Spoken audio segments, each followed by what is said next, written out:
weak. All right, there's really no number 2 weak, so you're going to rotate this safety down, and you're going to get to your 8-man box. There's really no number 2 weak per se right now from this set.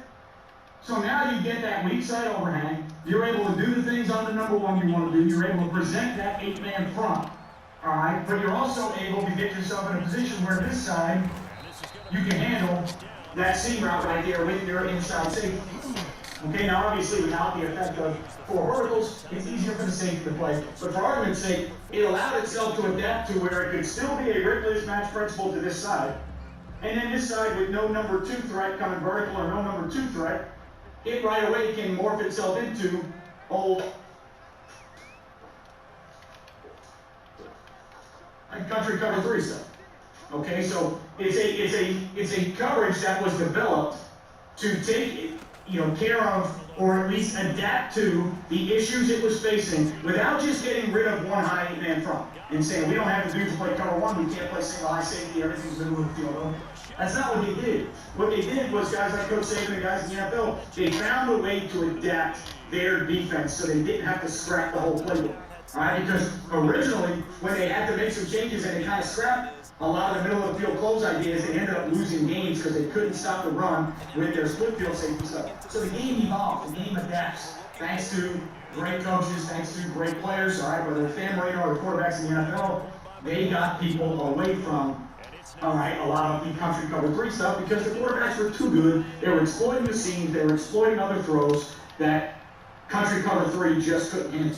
So the game adapts, it evolves. It's a game that's built out of necessity. When something happens and you need to change, all right, the necessity to make that change is what brings apart or brings us upon the adaptations. Whether it's offense or defense, it doesn't matter. It's something that's always going to adapt based on the problem that the other side of the ball is giving them in a certain instance. Right, so you get this beautiful coverage where you can get 8-man fronts, you can close middle of the field based on the routes that come, all right? Because again, it's Ripley's match, it's a pattern matching concept. Based on the routes that come, determines how you play that coverage. So it's not one set way like the old school country spot drop cover 3.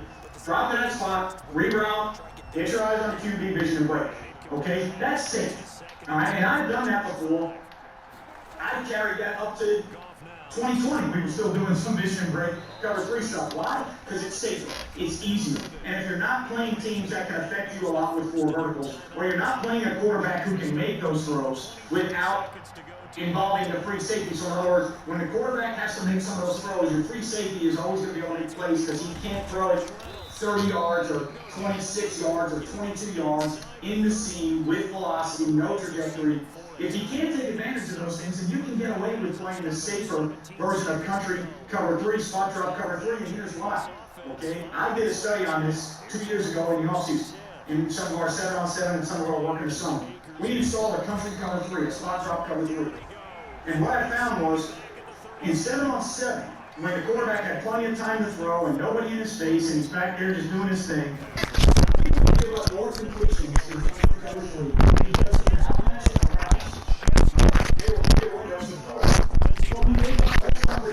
down the field because it was very simple. Corners were pedaling out, safety was playing off the QB in the middle. We were dropping the spots and rerouting. It was very easy to teach. The kids picked it up like that very quickly. They knew curl flat, they knew hook curl, they knew how to reroute. Okay, so we gave up more completions, but we gave up less busts. As soon as we install our quarters concepts, our pattern read, pattern match stuff, our quarters adjustments to strike sets or two removes or trick sets. As soon as it involved the communication between the corner and safety of what's vertical, when we need to come off, we would first start teaching and, 2 to the side, corner comes up, safety doesn't go to 1, safety easy throw. All right? 2 runs around that the safety doesn't think is vertical, he thinks it went inside, he works the route one to do something else, and then 2 works his way back up the seam. When we first started teaching our middle of the field open concept, we gave up more busts, easy throws. Now, when we eventually started to play it better, we covered underneath routes a lot tighter. We had smaller throwing windows in our pattern match stuff, all right, but we had more busts. When we taught country cover 3, we had less busts, less easy throws down the field, I was raised by a single mom with faith, love, and not much else. I rose through education. Streets to the sweeps, often the first, but I made sure I was never the last. I am ready to lead me up to something.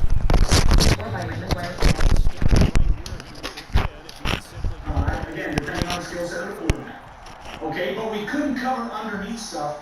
There were more throwing lanes, more throwing windows, balls that we were rallying and two-man tagging off of 6 and 8 and 10 and 12-yard routes. Where in our pattern match stuff, we were able to do a little bit different. So the Ripley's match, I make a long story short, and again, I wish I could get into it more. I wish I could get into all the run fits and all the route distributions on the Ripley's match. What I can tell you is the adaptation and creation of the coverage was brilliant in itself because they found a way to take their coverage.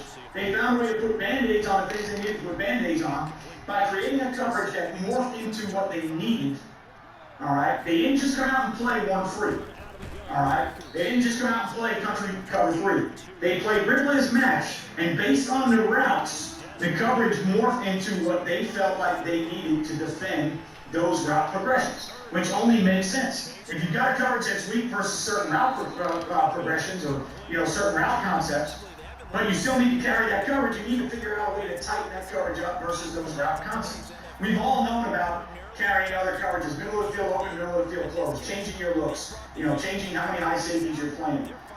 We all know we still have to do those things. We've got to present different looks to the offense. They're too good. The coaches are too good. The quarterback's too good. But at the same time, you can't just get rid of something you're doing because the offense has something that fits apart. If you're part of the package, you got to tighten up that package. And that's the adaptation of Ripley's match. They found a way to fix the holes in the coverage by developing a concept that said, hey, versus these routes, it's going to become cover 1, but versus these routes, it's okay to be cover 3.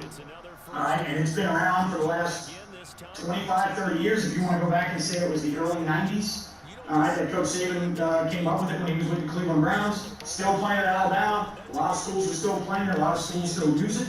All right, to me, it's cover 3 on steroids. The old adage was cover 3 covers everything, but it covers nothing. All right, so cover 3 covers everything on paper, but then when you get on the field, it covers nothing.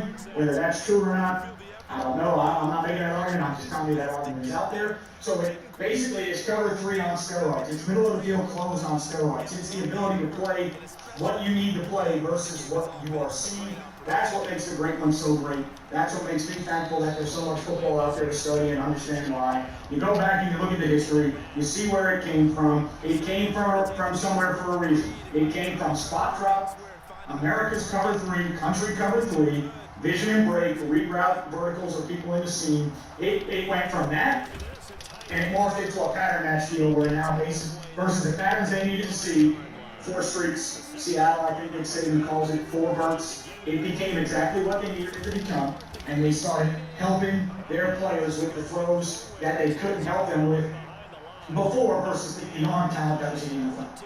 Okay, so hopefully this is a little bit of an introduction to Ripley's match, how it plays. All right, bottom line is basically the outside safeties, 2 vertical and out, you're going to play, 2 inside, you're going to make an undercall. The corner play is very similar, you're going to play all of 1. If 1 goes under, you can make an undercall, and you can drop out. The 2 inside backers are going to be cut and rotating. 3 up to 3 through. All right, 3 through, something. All right, so if you got some type of deal where this guy went vertical and you know the safety's carrying and this guy pushed to the flat, that inside backer's not going to have to get out there and play 3 through the flat because you don't have a flat player. All right, now, versus certain formations, what they ended up starting to do is they started figuring out versus certain formations, if that was the quick release they were getting, they had ways where they could call and turn this into zone coverage. If they weren't afraid of 4 verticals, they could turn that side into a true zone coverage so that they can alleviate the issues of the Mike trying to run with 3 through. All right, but every coverage has its issues, every coverage has its weakness. You got to work to adapt to take care of those weaknesses. All right, I appreciate everything you guys do for me, everything you do for Play Fast Football. Remember to click that subscribe button. If you're already a subscriber, turn the notifications on so you know every time we do a video, every time I hop on YouTube Live. Thumbs up, thumbs down, like the content, don't like the content, you're not going to hurt my feelings. I'm going to keep doing what I do. All right, when you do this type of thing, and you put yourself out there, there's going to be people that give it thumbs down. That's their opinion. They have a right to that opinion. I would never take away anybody's right to give me a thumbs down. leave a comment, any comment that I can see on my end, I'm always going to try and respond to. If you leave a comment about a video I think I can do, this is a version of a video where somebody asked me to talk about Ripley's match. I'm talking about the origins of it, where it was, how it was created, because I can't fully get into how to play Ripley's match with all the proper terminology, all the pattern distribution, because I'm not a Ripley's match guy. I've studied it, I've looked at it, I've dabbled in it before, but it's not my forte. I wouldn't do a video on something that I am not really good at explaining. All right, so here I think I can explain the evolution and the adaptation of cover 3 to Ripley's match, what it is, what it was intended to be. So again, if you get ready to play football, God bless you, do everything they say is possible. We did it here in Florida. Everybody stay safe out there, do the things you need to do so we can get back to somewhat normal. All right, remember, you won't play well until you play fast, and I'll catch you next time. On the first down completion at the Rams' 27-yard line. On second down, Johnson. This time as he's taken down around 26. Well done to step that out defensively.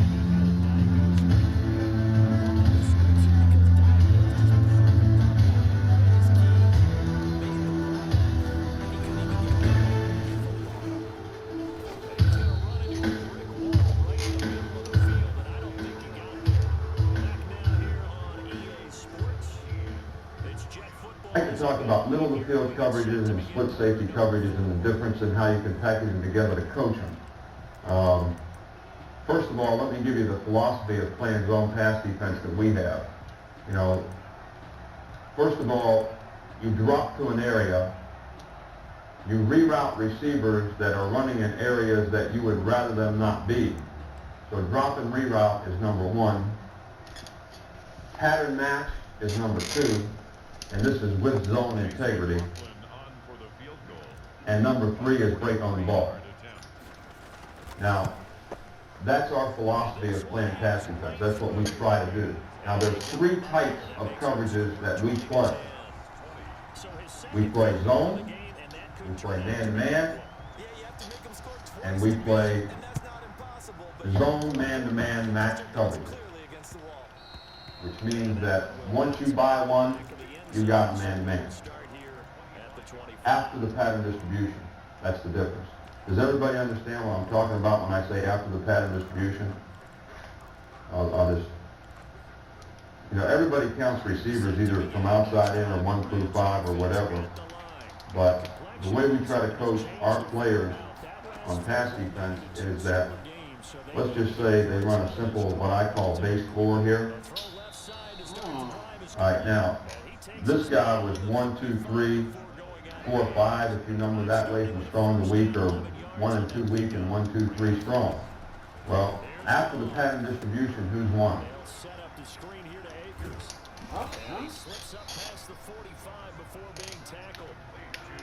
Or this could be 1 and 2, right? So if we say you match the pattern after the pattern distribution, basically that's how you pattern read. If you're playing zone, what you do is you extend your zone to the pattern match, but you still play zone. In other words, if we drop here on this side, this backer and this backer drop on a string based on what that guy does. And when he goes out there, this guy drops 2, the outside receiver, this guy always relates to 2 after the pattern distribution. And it's intercepted at the goal line. A great read and it's picked off. If we were playing 3 deep zone, whoever it is that drops over here that had the front side hook would take 3, and the strong safety would take and match 2, and don't let 1 catch the ball and run with it outside of you. So eventually you have to go through here, and obviously this is the weakness. They have 3 guys, you have 2 defenders. So you have to squeeze it with the corner from top down based on key. But that's what I mean by after the pattern distribution. So I'll probably say that a lot because that's how we coach our players. So I think it's probably good that you understand that. All right, now, first of all, this is how we teach our players a 3 deep coverage. All right, now we have 3